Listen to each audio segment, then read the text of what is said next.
professionnel, donc j'en fais pas encore. Donc je commence par des choses qui sont probablement assez connues pour vous tous, donc le fait qu'on se trouve aujourd'hui dans le temps de transition, on voit beaucoup de changements, on voit Tesla qui commence à créer open source, on voit des véhicules open source, on voit des grands business qui commencent à se poser des questions sur comment on va faire, qu'est-ce qui se passe et comment nous on se positionne dans tout ça. Donc on a déjà passé par des moments comme ça, on a déjà passé par Gutenberg. Ce qu'on voit ici, on a déjà passé par Ford, qui a complètement révolutionné il y a un moment l'industrie de l'automobile. Et ce qui se passe aujourd'hui, c'est ce qu'on appelle les outils numériques qui commencent d'être vraiment accessibles. Et puis, comme le RepRap, donc les imprimantes 3D, comme le Frésus numérique ou le découpe laser, commencent de sortir des usines et commencent de rentrer dans les maisons ou même dans ce qu'on appelle aujourd'hui dans les fabriques des quartiers, dans les Fab Labs, dans les makerspace, dans les hackerspace et dans tout ça. Voilà. Donc ce qu'on connaissait jusqu'à aujourd'hui, c'était l'économie standard, où on fait le design, on voyait dans les usines en Chine, qui partaient dans le bateau pour arriver dans le magasin. Dans le magasin en particulier d'une entreprise, dans un magasin où on pouvait aller acheter le produit. Donc ce qu'on voit, c'est qu'effectivement, c'était pas très bon pour notre environnement. Et ce qui n'est pas forcément la solution plus facile pour ce qu'on fait. Donc aujourd'hui, avec l'Internet et avec les outils digitaux connectés à l'Internet, on arrive à passer de ça à ça. Donc on a quelqu'un, un designer ou un créateur ou quelqu'un qui un objet, qu'on soit un objet, peut après être facilement téléchargé et fabriqué localement. Donc ce qu'on appelle, on parle de concevoir globalement et fabriquer localement, donc on se retrouve parfaitement dans ça. Et en plus avec des designs ouverts, qu'il ne faut pas non plus mélanger avec le design free, donc gratuit. C'est un design sur la licence par exemple Creative Commons, il y en a plein, il y a la licence qui dit tout simplement si tu vas dans un bar, tu m'achètes une bière. Donc il en a plusieurs. Il permet aux créateurs, aux gens à partager leur design. Et avec tous les outils qu'on voit aujourd'hui, concevoir localement, chez eux, dans une manière, on peut dire écologique, avec les matériaux qui viennent dans le monde parfait, de pas très loin. Donc là, on commence à entrer dans quelque chose qui est beaucoup plus écologique et beaucoup mieux pour notre environnement à ce qu'on fait. Donc, Security House, c'est un système de construction open source qui, pour fabriquer, utilise le Frésus numérique, donc c'est un des outils de fabrication numérique, dont le WikiHouse aujourd'hui, on commence, c'est un projet qui a quelques années, mais dans le logement, on est dans les habitats, donc il y a beaucoup de choses à dépasser pour avancer. Donc aujourd'hui, c'est une site web, c'est une application pour un logiciel de modélisation 3D qui s'appelle SketchUp.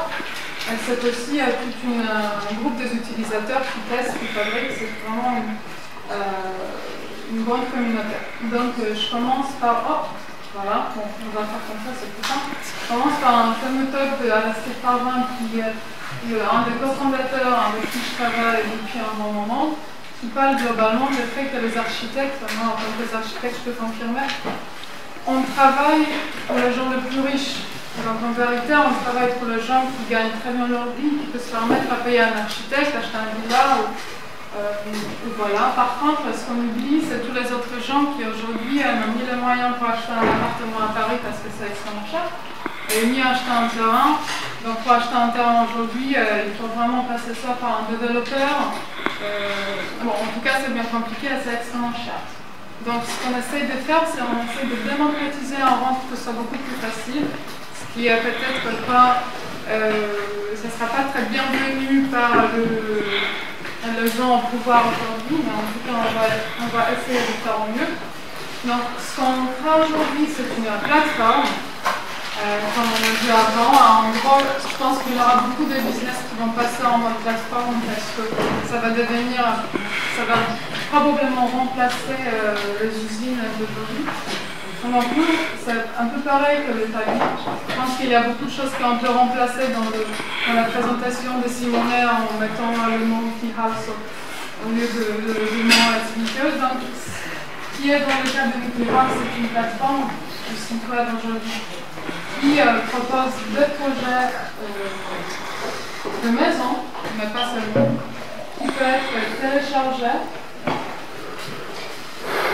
qui nous rend des plans, c'est des plans de découpe qui ont été découpés avec une frésus numérique dans une usine de quartier ou Fab Lab.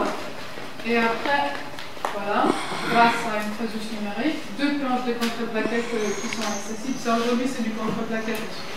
Malheureusement, on aimerait bien travailler avec des matériaux beaucoup plus écologiques, mais il y a aussi des arrêts de recherche, on va y arriver bientôt. Donc, avec une frésus numérique, ce qui nous découpe des petits morceaux de maison, qui peut être facilement monté par 3-4 personnes dans une journée. À mon avis, une maison d'une petite taille qui fait à peu près 4 sur 5 mètres, c'est complètement faisable. Et en plus, on n'a pas besoin de vraiment se connaître en construction. Enfin, moi, personnellement, je suis étonnée, je suis une fille. Mais je suis capable de monter à un petit module qui se trouve aujourd'hui au 104 avec une marque chiffonnier qui est là. Nous avons monté un petit module. C'était un peu juste, mais on sort en source avec chaque module en pièce. Donc voilà, qui nous permet de monter le châssis qui vient de s'assembler.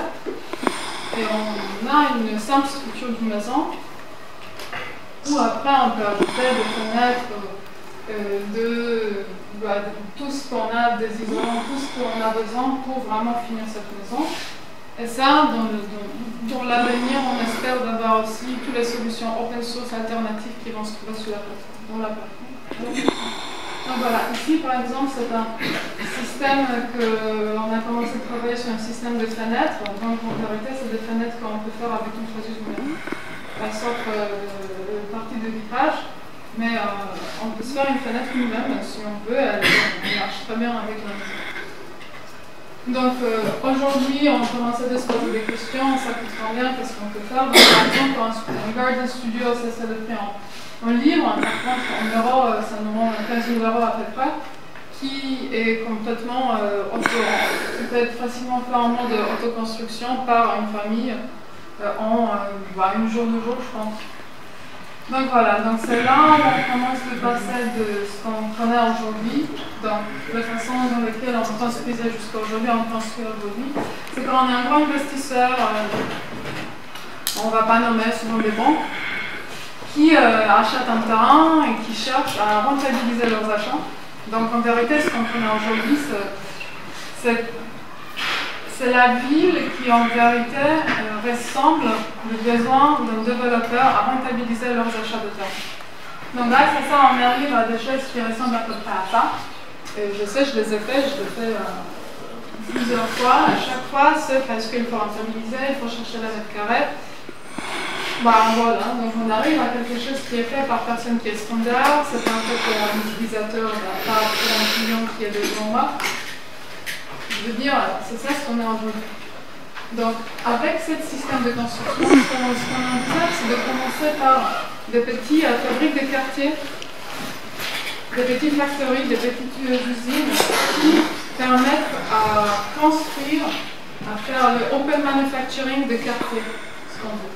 Qui, petit à petit, avec le genre de quartier, permettent de faire une petite ensemble d'habitats qui est peut-être beaucoup plus adapté à nos besoins.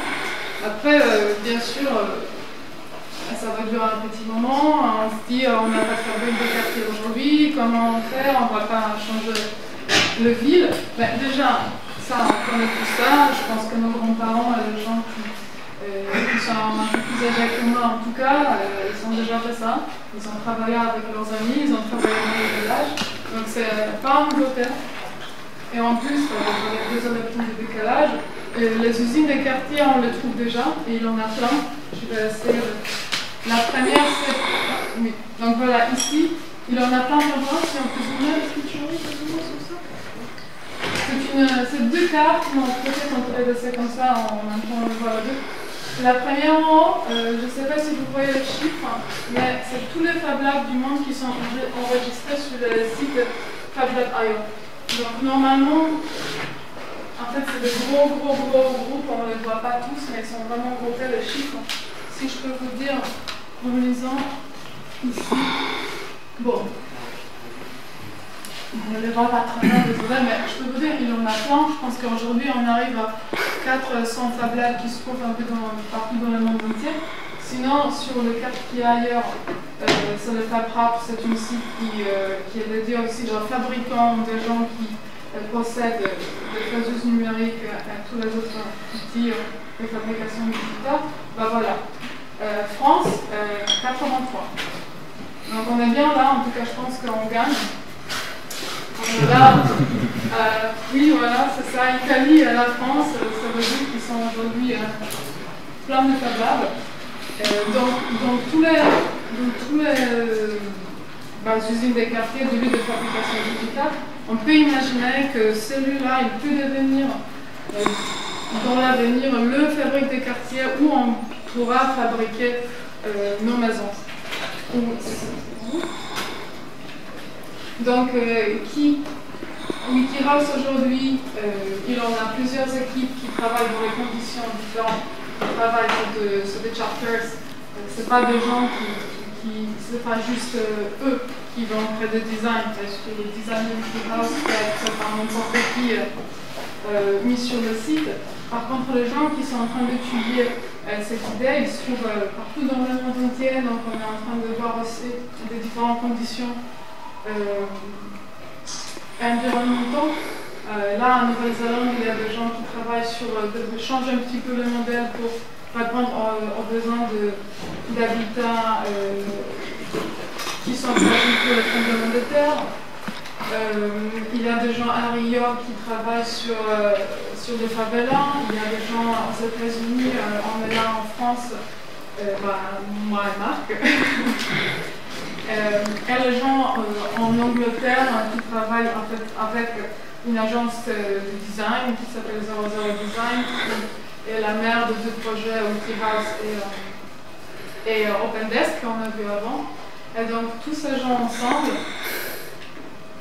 travaillent sur quelque chose qui est déjà au début, dans ce que je vous montre ici. Je ne sais pas si je peux vous mettre là. Donc là, on se trouve aujourd'hui, voilà, merci. Là où on se trouve aujourd'hui, c'est qu'on a un système de construction qui fonctionne. Donc ça c'est la partie de hardware. On a un système de construction qui fonctionne, je vais vous essayer de mettre là. On a une plugin de SketchUp, donc c'est le logiciel de modélisation 3D qui permet aplatir notre modèle 3D pour avoir le fichier pour la physique numérique. Et on a un site assez simple qui permet de télécharger et uploader le projet. Par contre, ce qu'on est en train de faire là à ce moment, ça sera fini dans quelques mois, c'est une première maison à 12 étages qui est en train d'être construite avec une entreprise de construction à Londres. Et on est en train d'avancer sur le plugin. En vérité, on aimerait bien créer un outil qui permet aux gens de facilement créer leur design et en même temps de paramétrer, car on n'a pas tous les mêmes besoins, on n'a pas tous la connaissance de logiciel 3D comme les architectes. Et on est en train de travailler sur la plateforme où on pourra trouver un wiki pour le hardware. Donc là, ce qu'on imagine, c'est vraiment de rendre aux gens accessible un site où ils peuvent éditer, structurer tout ce qui est lié avec la construction. Donc là, on parle de traitement d'eau, de chauffage, d'isolation, de tout, pour vraiment remplir, vraiment ajouter sur le châssis, pour vraiment travailler sur la maison entière. Après, on parle de financement. Pour le moment, on a une fondation, on a non-profit, mais ce que je veux dire, Rolex, c'est un non-profit aussi. Ça ne veut rien dire. Le challenge, là après, ce qu'on pourrait voir, c'est le prochain étape qui sont un peu en Roumanie, donc je pense que c'était une petite police. Par contre, the big challenges, donc le challenge qu'on a aujourd'hui, c'est que, et là je me dirige à Ben et ton premier slide, que le ouvert, ça ne veut pas dire gratuit. Qu'il y a des problèmes de standards, de documentation et d'infrastructure, qu'au niveau de législation et de la propriété, il y a beaucoup de choses à faire. Et surtout, on a beaucoup de problèmes de responsabilité, d'assurance, et tout ça, parce que c'est très bien d'être ouvert, très bien d'être accessible. Par contre, c'est qui est assuré si jamais il y a quelque chose qui ne va pas. Dans le logiciel libre, il n'y a pas de problème parce qu'au pire, si ça ne va pas marcher, le code ne va pas marcher, ça ne marche pas, c'est tout. Par contre, si on est en train de construire une maison, quelque chose ne marche pas, on risque de vie de gens. Et après, c'est le marché ouvert, mais je pense que là, on est en train de voir qu'il y a énormément de plateformes qui commencent d'être nées partout. Et ainsi, c'est le coût. Donc c'est tout simplement que tout ça, ça reste quand même pas suffisamment peu coûteux, donc ça reste quand même cher. Donc il y a un énorme travail de faire sur le fait qu'il y a certains gens qui ont beaucoup d'intérêt à regarder le prix de contreplaqué par exemple, 2 fois plus cher en France qu'en Angleterre, et on ne sait pas pourquoi. Mais voilà.